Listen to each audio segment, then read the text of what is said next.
On young Albert Ramsbottom's birthday, his parents asked what he liked most. He said, "I'd like to see Tower of London and gaze upon Anne Boleyn's ghost."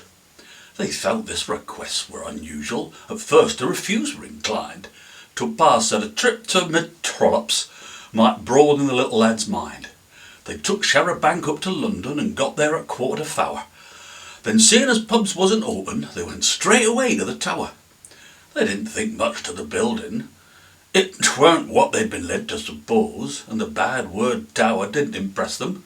They said Blackpool had got one of those. At last Albert found a beefeater and filled the old chap with alarm by asking for ghost of Anne Boleyn as carried her head neath her arm. Said beefeater, "You ought to come Fridays if it's ghost of Anne Boleyn you seek. Her union now limits her output and she only gets one walk a week." But he said if it's ghosts that you're after, there's Lady Jane Grey's to be seen. She runs around chased by the Eadsman at midnight on the old Tower Green.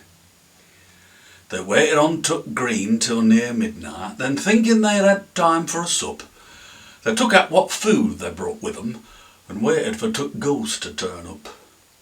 On the first stroke of 12, up jumped Albert, his mouth full of cold dripping toast. With his stick with the horse's head handle, he pointed and said, "Here's the ghost." They felt their skins going all goosey as Lady Jane's spectre drew near, and Albert fair swallowed his tonsils when the headsman and all did appear. The headsman chased Jane round the grass patch. They saw his axe flash in the moon, and seeing as poor lass were headless, they wondered what next he would prune. He suddenly caught sight of Albert as midnight was on its last chime. As he lifted his axe, father murmured, "We'll get the insurance this time." At that mother rose taking umbrage. She said, "Put that cleaver away. You're not cutting our Albert's head off. Young collar were clean on today." The brave little lad stood undaunted till the ghosts were within half a pace. Then taking the toast he were eating, slapped it dripping side down in his face. 'Twere a proper setback for Eadsman. He let out one howl of despair. Then taking his lady friend with him, he disappeared, just like that, there. When Pa saw the way as they vanished, he trembled with fear and looked blue, till Ma went and patted his shoulder and said, "It's all right, lad, we saw it too." Some said 'twere the dripping as done it.